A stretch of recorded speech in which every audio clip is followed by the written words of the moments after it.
Okay, so get ready to dive into something that really surprised me. I'm intrigued. You always seem to be ahead of the curve on these things. What is it this time? Swedish wine. Apparently, it's a thing. Okay, I'll bite. Swedish wine, huh? I'm always up for expanding my palate, but I've got to admit, that's not the first place that springs to mind when I think of vineyards. Right. When I first saw the title of this book, Vinos de Suecia, I was like, Swedish wine, really? Eh. But then I started digging into it, and let me tell you, it's actually pretty fascinating. Okay, you've piqued my interest. What exactly are we talking about here? Is this like a couple of experimental vines in someone's backyard, or is there a legitimate wine industry happening in Sweden? It's way more than just a few backyard experiments. This book paints this picture of a country that's kind of going through this viticultural revolution. A viticultural revolution in Sweden. Okay, now you've got to give me the details. So picture this. Sweden, land of the midnight sun, stunning landscapes, and vineyards. Okay, I'm trying to picture it, but my brain keeps defaulting to images of icy fjords and those adorable little wooden houses, not exactly rolling hills of grapevines. I know, right? It's not the image that immediately springs to mind. Yeah. But with climate change and some very determined winemakers, things are changing. And there's this one grape in particular that's leading the charge, the Solaris grape. Solaris, that's ringing a bell. It's one of those newer hybrid grapes, right? Bred to be cold hardy. Exactly. It was developed in Germany, I think, to withstand cooler temperatures, and it's taken to the Swedish climate like a grape to a vine, I guess. And it's actually good. I mean, I know hybrid grapes have come a long way, but there's always that little voice in the back of my mind that's like, will it be as good as the real deal? That's what I thought too. But Vinos de Suecia claims that this Solaris grape is producing some really exceptional wines in Sweden. We're not just talking drinkable, we're talking award-winning. Okay, now I'm seriously intrigued. Paint me a picture. What am I tasting when I sip on a Swedish Solaris? Imagine this. You take a sip and you get hit with this wave of bright citrus, like the zestiest Sicilian lemon you've ever had. But then there's this hint of something a little sweeter, like a touch of ripe pineapple or even some passion fruit. Whoa, hold on. Passion fruit and pineapple from a grape grown in Sweden. That's not what I was expecting at all. It sounds almost tropical. Right. And then, just when you think you have it figured out, you get this subtle floral aroma like orange blossom or honeysuckle. It's this really unique flavor profile that you wouldn't necessarily expect from a cool climate wine. Okay, I will admit, you have my attention. Solaris is sounding pretty tempting right now. But you mentioned other grapes are also making a name for themselves in Swedish vineyards. Absolutely. Vinos da Suecia talks about how red grapes are also thriving up north, especially this one called Rondo. Rondo. Okay, Yeah. I'm not as familiar with that one. What's the deal with Rondo? So if Solaris is the queen of Swedish white wine, Rondo is like the king of their reds. King of the Reds in Sweden. Okay, I'm really curious now. What am I in for with a glass of Swedish Rondo? Well, imagine you're having some classic Swedish meatballs, right? Super hearty and savory. And you pair that with a glass of Rondo, you're going to get these beautiful ripe berry flavors, maybe like lingonberries, which of course grow like crazy in Sweden, or even wild strawberries. And then there's this touch of spice to it. Think black pepper or a hint of clove. Okay, now you're just making me hungry. That sounds like the perfect pairing and a flavor profile I can definitely get behind. I'm sensing a theme here, though. Swedish wine whites, reds, they seem to be all about embracing those bright, fresh flavors. Absolutely. It's like this Nordic freshness that really sets them apart. Nordic freshness, I like it. Yeah. But we can't talk about Swedish alcohol without addressing the elephant in the room, or should I say, the government agency in the liquor store. What about this Systembolaget I keep hearing about? Ah, yes. The Systembolaget. It's not just a liquor store, it's a whole institution in Sweden. And it plays a huge role in how Swedes experience and enjoy their wine, including these new locally produced varieties we've been discussing. Okay, for those of us who haven't had the pleasure of navigating the Swedish alcohol scene, break it down for us. What exactly is the Systembolaget? In a nutshell, it's a government-run monopoly on alcohol sales. So if you want to buy wine in Sweden, Systembolaget is pretty much your only option. They control everything from pricing to selection, and they have a very specific mission: And that mission is? promoting responsible alcohol consumption. Now, you might think this would be a death knell for a burgeoning wine industry, but it's actually created this really interesting dynamic. Okay, I am definitely intrigued. Tell me more about how this Systembolaget actually impacts the Swedish wine scene, especially when it comes to these new locally produced wines? Well, for starters, it's been a huge boon for smaller wineries. Because Systembolaget has these really strict quality standards, getting your wine on their shelves is a major stamp of approval. And since they prioritize local products, it gives these up-and-coming Swedish wines a level of visibility and market access that would be much harder to achieve in a more open market. So it's like having a built-in platform to showcase their wines to the entire country. That's actually pretty incredible. But I'm guessing it's not all sunshine and roses. What are some of the downsides of working within this system? Well, I think the biggest challenge is probably the pricing structure. Since Systembolaget sets prices to discourage excessive drinking, it can be tough for smaller producers to compete on price alone, especially when you consider the cost of producing wine in a country like Sweden. Right, with the colder climate and shorter growing season, I can only imagine the production costs are already higher than in more traditional wine regions. Exactly. But despite these challenges, Swedish winemakers have found ways to thrive within this system. They focus on quality, on crafting wines that are unique and expressive of their terroir. And you know what? They've managed to capture the attention of both domestic consumers and, increasingly, international markets. So Swedish winemakers are working within this unique system, producing some really interesting wines and starting to gain some international recognition. It sounds like this isn't just some passing fad. The Swedish wine thing might actually do the real deal. Yeah, the more I read about it, the more I'm convinced this is a movement, not just a moment. Totally. So what's next for Swedish wine? What does Vinos da Suecia say about where things are headed?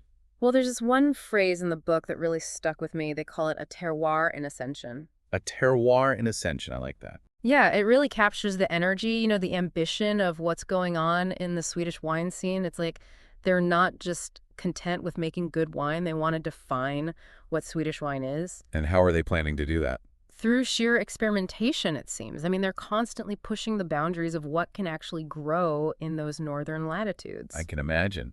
So it's not just Solaris and Rondo anymore. What other grapes are they experimenting with? Oh, there are all sorts of interesting things popping up, like Sauvignon Gris, for example, which is known for making these really aromatic white wines, and even Cabernet Cortis, for those who like a good red with some dark fruit flavors. Can you believe that? Cabernet in Sweden. It's wild. It's like you're creating this whole new world of wine from scratch, experimenting with all these different grapes, different techniques, and really embracing this spirit of innovation. And it's not just about the grapes themselves, they're also really pushing the boundaries with their winemaking techniques. Oh, tell me more about that. What are they doing? Well, Venus de Suecia talks about how they're experimenting with oak aging, for example, but using local woods to give the wines a really unique flavor profile. Oh, wow, that's interesting. What else? They're also playing around with different fermentation methods, experimenting with things like lees contact to add texture and complexity. It's really fascinating stuff. It sounds like they're really going all in on this.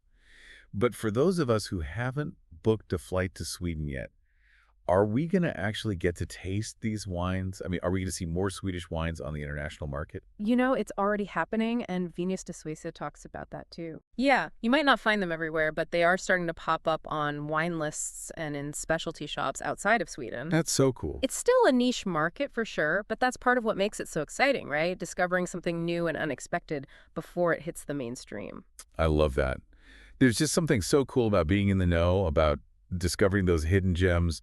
But, okay, access is one thing, but will people actually like Swedish wine? Well, Venus de Suecia actually makes a really compelling argument for why Swedish wines are poised to win people over, even the biggest skeptics. Okay, I'm listening. It all comes down to this thing they call Nordic freshness. Nordic freshness. Okay, Yeah. you've definitely got my attention. Tell me more. So, because of the cooler climate and the shorter growing season up there, Swedish wines tend to have this natural brightness, a vibrancy and lightness that you don't always find in wines from warmer regions. Interesting. So it's a different kind of flavor profile. Exactly. And it makes them incredibly food friendly, especially with lighter dishes, seafood, salads, that kind of thing. That makes sense. So it's like they offer this refreshing counterpoint to those bigger, bolder wines that we often associate with, those more traditional wine-producing countries. Exactly. And you know what else is interesting? What's that? Vinos de Suecia also talks about this other trend that's emerging in Swedish winemaking: natural wine. Ah, natural wine. Of course. Yep. It seems like it's everywhere these days, but what makes it a good fit for Sweden in particular? Well, for one thing, natural winemaking is all about minimal intervention, both in the vineyard and in the cellar, right? Right, so organic or biodynamic farming, Right. using native yeasts, very little to no sulfites added. Exactly. It's about letting nature take the lead and really showcasing the pure expression of the grape and the terroir. And that just seems to fit in perfectly with the whole Swedish ethos. Their love of nature, their commitment to sustainability. It's a match made in, well, a Swedish vineyard, I guess. I know, right? And it's not just a marketing thing either. No, Vinos da Suecia really emphasizes how deeply Swedish winemakers have embraced the philosophy of natural winemaking. I'm curious, what are some of the ways they're approaching it? Well, they're experimenting with ancient techniques like using clay amphora for fermentation, for example, and they're constantly pushing the boundaries of what's possible within this kind of minimalist approach to winemaking. Wow, that's really interesting. So what can we actually expect from a Swedish natural wine? What are we talking about in terms of flavor? Think adventure, basically. Natural wines, they often have these unique and unexpected flavor profiles. So a Swedish natural Solaris might be a little cloudy, maybe have some funky aromas of bruised apple and sourdough bread. Interesting. And what about a red? A natural Rondo could surprise you with earthy notes of forest floor, wild berries. You never really know what you're going to get, and that's part of the fun. That does sound pretty fun. It's definitely a far cry from your average mass-produced wine, that's for sure. But what about the Systembolaget? How is this government monopoly adapting to all these new trends like natural wine and the growing interest in locally produced beverages? It's actually a really fascinating dynamic. Really? How so? You'd think this kind of rigid system, the whole government monopoly thing, would stifle these more unconventional trends, but Systembolaget has actually been surprisingly adaptable. No way. That's not what I was expecting at all. Tell me more. Well, they've been making a real effort to support local producers, and that includes natural winemakers. So they're not afraid to embrace the trend. Not at all. In fact, Vinos da Suecia even points out that Systembolaget has been actively seeking out natural wines, not just from Sweden, but from all over. They recognize that there's a demand for it, and they're responding to that. So they're really curating a selection, trying to make it easier for people to discover these wines. That's actually pretty cool. Yeah, it's not just about jumping on the bandwagon. They're really putting some thought into it, which I think is pretty impressive for a government monopoly. It definitely speaks to a certain forward-thinking approach that you might not expect. So it seems like they're really paying attention to how the Swedish palate is evolving. Exactly. They're acknowledging that people are interested in more diverse, more interesting wines, and they're evolving along with them. It sounds like Systembolaget, as strange as it seems, might actually be playing a really crucial role in nurturing this exciting new chapter for Swedish wine. But it's really got me thinking. Vinhas de Suecia ends by asking this really thought-provoking question. What if the most exciting wine regions aren't the ones we already know about? Ooh, that's a good one. What if there are all these hidden gems out there just waiting to be discovered as the world of wine changes and evolves? I love that question. It really makes you stop and think. Right. It's so easy to get stuck in our ways, thinking about wine only in terms of those traditional regions, the ones with centuries of history behind them. Totally. We have these preconceived notions about where good wine should come from. Exactly. But the reality is, the world of wine is anything but static, especially now. Especially now, you're right, with climate change shaking things up. Places that were once too cold for growing grapes are suddenly finding success, while those traditional wine regions are having to adapt and adjust to all these new challenges. It's like the whole game is changing. It really is, and that's what makes it such an exciting time to be into wine. The old rules don't necessarily apply anymore. There's so much room for discovery, for new possibilities. But are you saying we should all ditch our Bordeaux and start stockpiling Swedish wine? Well, I wouldn't go that far. Okay, fair enough. But I do think Vinos de Suecia is a good reminder to keep an open mind, be willing to try new things, look beyond the familiar names and regions. I'm with you there. It's like when you travel to a new place and you stumble upon some amazing hidden gem, like a local market, a stunning view, a restaurant serving up food you've never even heard of. That's what discovering a new wine region can feel like. Totally. It's about embracing that sense of adventure. So next time I'm looking at a wine list, I'm definitely going to be scanning for something from Sweden. I love to hear that, you might just be surprised. You've definitely inspired me to expand my wine horizons. This has been such an eye-opening conversation. Well, that's what we like to hear. We love diving deep into these topics, but Viñas de Suecia deserves a lot of the credit here. This book really opened my eyes to a whole new world of wine. Mine too. It really makes you realize just how many hidden gems are out there, if you're just willing to look for them. Well, cheers to that.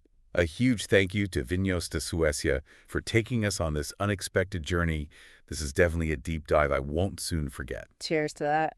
And to everyone listening, we encourage you to stay curious, keep exploring, and maybe you'll discover your own unexpected wine region that changes the way you think about wine forever. Until next time.